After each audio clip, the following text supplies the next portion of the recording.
ஆண்டவராகிய இயேசு கிறிஸ்துவின் நாமத்தில் உங்களுக்கு வாழ்த்துக்கள். எல்லாரும் எப்படி இருக்கீங்க? சுகமா இருக்கீங்களா? சந்தோஷமா இருக்கீங்களா? இந்த நாளிலும் ஆண்டவர் கொடுக்கிற ஆசீர்வாதமான வார்த்தை யாக்கோபு 4 அதிகாரம் 15 ஜேம்ஸ் சாப்டர் 4 verse 15. ஆதலால் ஆண்டவருக்கு சித்தமானால் நாங்களும் உயிரோடு இருந்தால் இன்னதை செய்வோம் என்று சொல்ல வேண்டும்.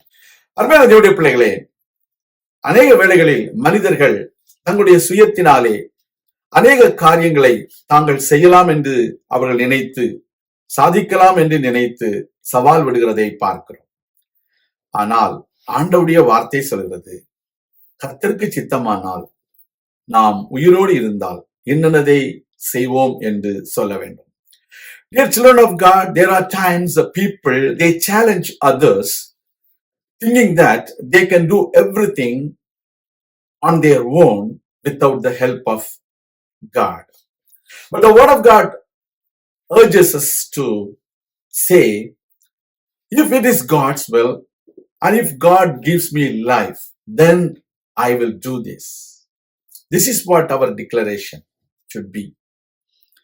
We should always say, if God wills and if I live, then I will do this. I cannot boast on myself. I cannot say, I have all the power to do this, but I need to say that if it is God's will, if God gives me life, then I will do it. This is what God expects us to do. We should be humble.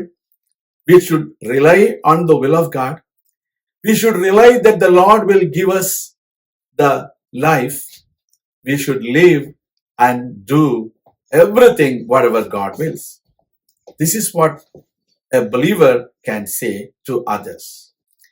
We should not be like the unbelievers. We should not be like the people, those who don't rely on God. We should always trust and rely on God and say, if it is God's will, and also if God gives me life, tomorrow I will do this. கர்த்தருக்கு சித்தமானால் நாங்களும் உயிரோடு இருந்தால் நாங்கள் இதை செய்வோம் என்று சொல்லுவோம். கர்த்தர் மகிமைப்படுவார்.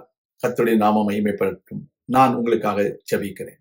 எங்கள் அன்பின் பரலோக பிதாவே, எங்கள் வாழ்க்கையில நாங்கள் எல்லாவற்றையும் உம்மை சார்ந்தே செய்ய முடியும் என்பதை உணர்ந்து கொள்ள கர்த்தாவே எங்களுக்கு உதவி செய்த தயவிற்காக உமக்கு நன்றி. எங்களை ஆசீர்வதியும், எங்களை உற்சாகப்படுத்தும். எங்கள் வாழ்க்கையிலே மேலான நன்மைகளை செய்திடணும், அற்புத அடையாளங்களை செய்திடணும். எல்லா தடைகளையும் மாற்றி போடும், கிருபைக்குள்ளாக மறைத்துக் கொள்ளும்.